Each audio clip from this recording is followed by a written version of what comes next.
Kristen Bell is with me right now. This is one of the actors who's whipped your kids into a frenzy, dominated the last 6 Halloweens, and many sing-alongs like the one we just heard there. How's it going? Pretty good. Yeah? Yeah, pretty good. Good. A little sleepy, but I'm good. Is it weird being back into Frozen World? No, because we've never been out of Frozen World. I mean, these movies take a long time to make. Normally they take about 2.5 years, but ours, because of the sort of meticulous script writing, and paying attention to the story, ours take about 3, a little over 3. So we've never really been out of it. Right. Are your kids Frozen people? They like it. Right. But I think it's, sort of in your DNA to reject what your parents do or love, in order to assimilate into an outside tribe and your local community. So they are sort of like lukewarm on Frozen. Right. Because did they know? I don't know how old they are, but 4 and 6. Okay, good. I don't know whether to ask that. I don't know if that's. Yeah, you can ask it. I think I'm pretty sure they're 4 and 6. You know what? Yeah. I want to say 4-ish. I'm 99% sure. The other one. Yeah. 53? Yeah, maybe. Could be. Yeah. 4 and 6. Yeah. So there's a chance that they first started watching the movie without knowing Mom was in it. No, they always knew. You know why? Okay. Because I've done voiceover work for a long time, and when I first showed them Frozen, well, I couldn't contain myself. You wore the dress, I put did on the wig. it all. But B, when we would watch cartoons with them when they were really young, I would explain to them that they don't have to be as scared because they can understand the context behind how it's made. So that crazy dragon on Paw Patrol is actually a man making grumpy noises into a microphone. Somehow even scarier. I suppose, yes. The threat was bigger when I explained it like that. But they also come to the voiceover booth with me a lot because I do a couple different cartoons, and they've seen me in the booth quite a bit. And during my first child was in my belly during a couple of the songs in Frozen 1. So yeah, they're pretty familiar with it. When did you know that the movie had gotten as big? Because as I said before, like it's not just a movie. It's like a big cultural phenomenon. Yeah, well, look, when we first saw the screening of it, we were all there, our cast and our producers and our director, and I did feel something special, but to me, it was half that I was excited that I was in the Disney animation family and playing a Disney princess. It's like, how could you have ever told my 10-year-old self that would happen in my lifetime? And then half of it was that I was so proud to be a part of a movie that broke some tropes and that was really about familial love and is a love letter to the siblings and, sort of broke the mold a little bit because and also that I played a character that I needed to see when I was 10. I needed a princess that didn't have good posture, that stumbled over her words and that led with her heart and was kind of a goofball. And so I guess I had a special feeling about the movie, but you never know. When you're in this business, you could make a movie that you think is brilliant, and then it comes out, and the public wasn't in the mood for it. Right. But thankfully, everyone was in the mood. Look who's here. Hi, sister. Hi, Idina. okay. How are you? Hi. How's it going? Good, how are you? Idina Menzel's here. We're live on the radio right now. She just came in. Hi, nice to meet you. I'm Tom. How are you doing? You good? Good, yeah. Have you met Kristen? I've met her. Hi. Yes, I have. This is Kristen. She plays Nice to meet you. I'm a Anna. big fan of yours. Right back at you. Idina. We were just talking a little bit, so I should point out that Idina Menzel just came in. She plays Elsa in the Frozen movie. We were just talking about kind of the moment that Kristen kind of realized that it had gotten. By the way, take a break. Do you need anything? No, I'm Do good. you need I'm a totally granola good. bar? No, I'm fine. Okay, good.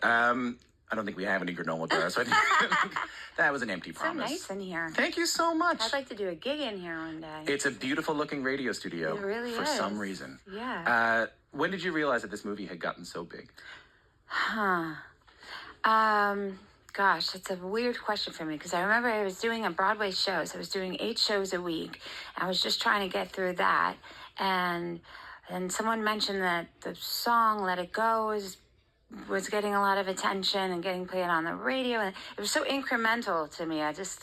We weren't looking for it. No, I was saying that we felt it was special when we were watching it because we were breaking the mold and we felt proud. But then I think the success of it, we were all just like once a week you'd look at the box office numbers and go, that's a substantial climb since last week. But yeah, I think we were so proud to be in a Disney film like Frozen 1 and everything that it represented, our process, the people we worked with, the whole thing was just for me, just a wonderful process, the collaborative part of it, and Jennifer and Chris and everyone.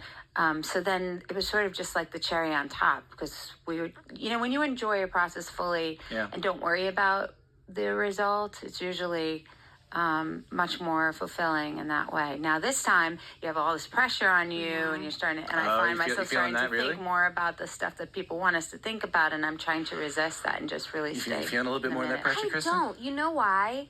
If you bake a cake with the same ingredients, chances are it's going to come out just as good as it did the first time. So maybe I'm an optimist, but I just feel like we have the same exact recipe.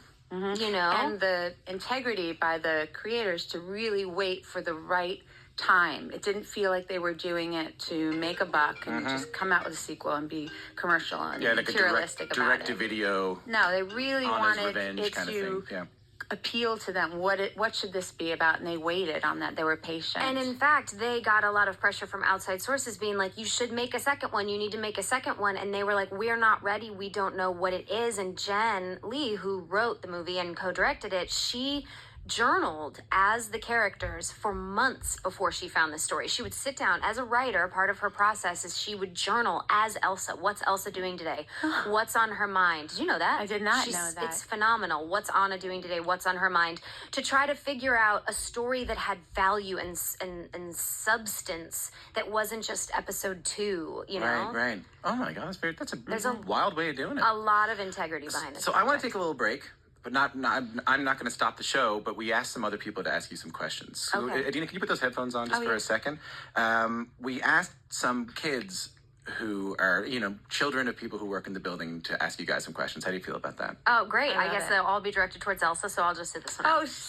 Not necessarily, though I'm learning an always a bridesmaid situation happening with Indy. Anna, always a bridesmaid. That's exactly right. Happily so. Our first question comes from Julia. She's 8 years old, and she wants to know about the singing in Frozen. Hi, my name is Julia. I do theater, and I was wondering how long it takes you to practice songs and get it right. Well, this is Idina talking, who plays Elsa. I practice a lot. I actually have the same voice teacher I just realized, for almost 30 years. So I practice, I vocalize, I work on all my songs so that I understand them like little maps, kind of where I want to go with them and how I need to breathe and technically approach them. And I really think about what I'm singing about and what they sound like if they were a conversation to somebody else. What do you do, Kristen? Not nearly as much as that, but I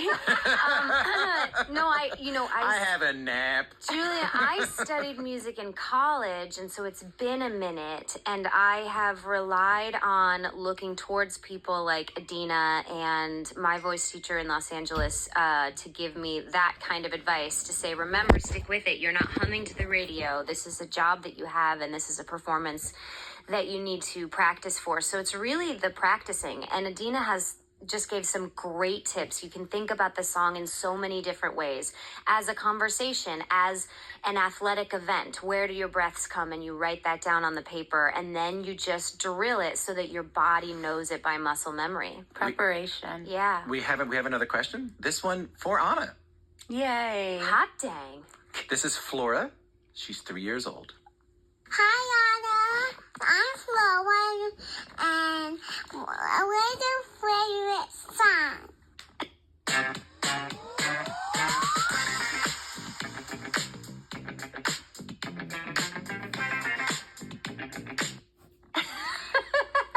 Anna, that's Flora. What's your favorite song? Flora, I am so excited to hear your voice.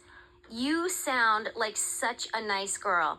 My favorite, well, look, I'd be remiss if I didn't tell you that Let It Go was one of my all-time favorite songs, okay? It's a jam. It is such an anthemic piece of work, and I sing to it, and I get excited, Flora, when girls like you sing to it, because it reminds me that everybody is being told to think about who they are and accept it, and that everything's okay. But lately, Flora, I'm going to hit you with a hot tip. I've been really into the Barbara Streisand duet called Guilty. I can't believe And it. it's pretty exceptional. Have your parents pop it on. Who's the it's, duet with? It is the guy from the Bee Gees. Yes. Barry Gibb? Yes, and it's like, are we gonna do we guilty of our love? We're going around it. Yes, and Yeah, Flora, pop it on. I guarantee that your feet will tap. I think we're going to have to track that down for us, too. Who was Barry just then in the harmonizing? Probably he sings so high. Yeah. I don't know if that was the right harmony. I'm going to practice. If she's going to keep talking about that on these things, I better do my homework. Our next, harmony, right? our next question, that makes me Robin. Our next question comes to you from Vera, who is 7 years old. Idina, this is for you. Hi, Idina. I'm Vera. What do you have in common with Elsa? Oh, my goodness. Hi, Vera. I think what I have in common with Vera is that, with Elsa, and maybe with Vera, is that I am both shy sometimes and insecure about certain things in my life, and then other times when I'm singing, I'm really bold and strong and courageous. And I find in my life that I'm often trying to find that balance. And the older I get, I realize that that's a really nice balance to have. But when you're younger, it's something that can be scary. When we have something that we're really good at, it's scary to let the world sort of see that, because how will they perceive us? And so what I love about Elsa is that she actually, especially in Frozen 2, more than Frozen 1, she's not apologizing as much for her special gifts. She's ready to share them with the world. What do you think you have in common with Anna, Kristen? Everything. Pretty much everything. Because when we, this is a fun fact, when the original script was written, which was a script that we actually scrapped before Jen Lee came on the project, the character of Anna was just seemingly much more standard of a Disney princess, and she, in my mind, was a little more finicky and a little more uptight. And I read it, and I was caught in this place of being very grateful for having this job, and also knowing that I should say what my instincts were. And thankfully, Chris Buck and Jen Lee were so collaborative. I said, listen, I really want to play me. I want to play who I needed to see when I was a little girl. I want someone who's goofy and who's weird and doesn't fit a mold and who leads with her heart and who has a ton of naivete and a little bit of smarts, but she hides it because she doesn't know how to use it, and just fiercely believes in everyone around her and in goodness and in kindness and stumbles over her words. And we found that in the first script really well, because Jen would write a scene and then let us sort of improv throughout it and say, what do you think Anna would? And I'd go, oh, I think she would. And she'd just say, go. And that's where the whole, wait, what came? Because I say that a lot in the, you're not awkward, you're gorgeous. I'm awkward. Wait, what? So I feel like she's really this, she's who I wanted, she's who I saw myself being when I was 10 years old. And probably who I've become, because I trip a lot as well. We have Idina Menzel and Kristen Bell in the studio right now from Frozen 2. We have Anna and Elsa. And we have a question now from two sisters. Charlotte is 12. Olivia is 9. Hi, I'm Charlotte. And I'm Olivia. What can sisters like us learn from Frozen? We're wondering. Olivia! Oh, wow. I mean, I think very simply that good results, from my perspective, good results come when you believe in the people that you love and you give them the benefit of the doubt. It's hard on earth to believe in everyone around you and to fight for them, because our feelings make us selfish often, and that's normal and that's fine. But I find I have two sisters, and I fight against any judgment I have towards them. Their decisions are their decisions. Their path is their path. And my job is to believe in them and remind them of that all the time, because you cannot underestimate what that does for someone then when they feel like their sibling believes in them. Yeah, I don't know if I'm going to be able to say anything more to that. It was beautifully said, because I have a younger sister, and actually Kirsten reminds me of her in a lot of ways because my younger sister, is more of an old soul to me and has more wisdom about certain things than I feel that I do. And I often feel that Kirsten has more wisdom than I do in certain parts of life. And so when you can look up to each other, no matter what age you are, and find that thing in each other that inspires you. And I think what Anna and Elsa do so beautifully is they push each other. They push each other to be the best human beings that they can be. They want each other's dreams to come true. They want joy and fulfillment in each other's lives. And they might be competitive in some ways, but they're not too, I don't And it's know. okay to be competitive. It's Yeah. okay to have all the emotions you have towards your siblings. And what I love about Elsa and Anna so much is that they recognize almost in every moment that they are an extension of each other. And that's not just emotionally, physically. If you're from the same parents, even if it's not blood related, if you grew up in the same house, you are an extension of each other. You won't get that special relation with anyone else on the planet. So hold those people close. Guys, I have two more questions from kids, and I would normally say, normally at this point in the interview, if I have this amount of time left, which I only have like a minute left, I would normally go, I'll skip the rest of it, ask the rest of the questions, and then move on. But they're questions from the kids. Can you guys wait like another 3 minutes? Yeah. Of course. Because we're gonna take a little break on the top of the clock around 9:30, and then that's about a minute and a half, and then we're gonna come back. We're gonna listen to two questions. And you're going to be out of here in like 5 minutes. Sound all right? Perfect. Fine. All right. So we have Kristen Bell and Idina Menzel from Frozen 2. Idina Menzel voices Elsa. Kristen Bell voices Anna. You're going to hear them both when Frozen 2 hits theaters later this month. So make sure to stick around for that. And coming up next, you're going to hear from two more questions from, we'll call them Q kids. Q and cute kids who have some hard-hitting questions for Anna and Elsa coming up right after this. I'm Tom Power. You're listening to Q on CBC Radio 1, Sirius XM 169, and from PRI, or Public Radio International. The snow glows white on the mountain tonight, not a footprint to be seen. A kingdom of ice. All right. We have Kristen Bell and Idina Menzel here from the new movie Frozen 2. Idina Menzel plays Elsa in the original Frozen. Kristen Bell plays Anna in the original Frozen, and reprising. Either, maybe? Okay. I think Idina would know. Really? Like, Why? I don't know. It feels like a theater term. It's a reprise, but reprise. I think it's Reprisal. either. Let's say Or either. Reprise. Can we say reprise? Yeah, let's say it. Reprising their roles as Anna and Elsa in the new movie Frozen 2. They were gracious enough to stick around before they have to go to their another interview, because we've been taking questions from kids around the country for Anna and Elsa, and the next one we have comes from, and I love this name so much, Agnes. Hi, Kristen. My name is Agnes. What is the best snowman you ever built? That's such a good question. Kristen, Best what's the best snowman you've ever built? Snowman I've ever built.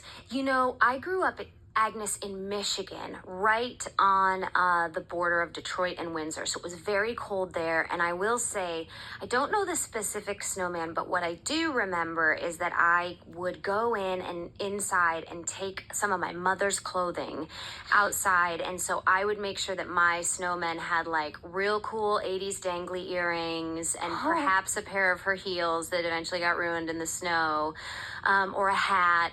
So my snowmen were dressed like 80s businesswomen. Oh, wow. Yeah. You had a Murphy Brown snowman. I did. I kind of had a working girl snowman. I say get creative with those snowmen.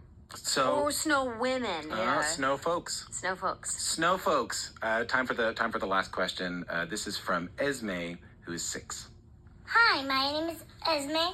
In Frozen 2, will Anna have leaf powers? And who is the new girl?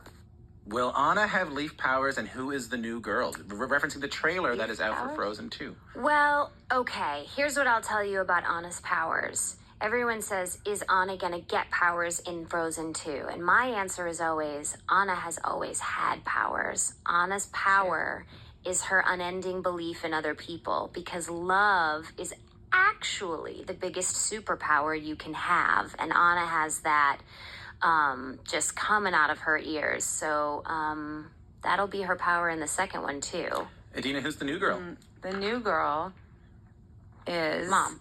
Oh, there's Mom, and then there's the other character too. Yeah, there's two new girls. Honey Marin.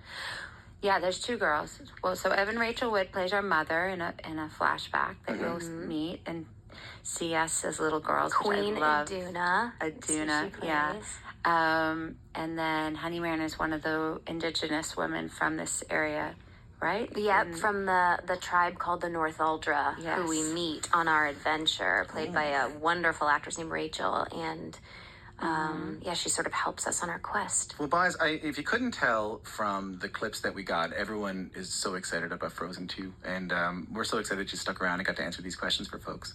Thanks We're for having happy us. to Folks be and here. snow folks. Yeah. Thanks a lot for coming in, guys. Yeah. Thank you for having us. Idina Menzel voices Elsa in Disney's Frozen 2. Kristen Bell voices her sister Anna. You can hear both of them when Frozen 2 hits theaters later this month. Now at Verizon, get Samsung Galaxy S24 Plus.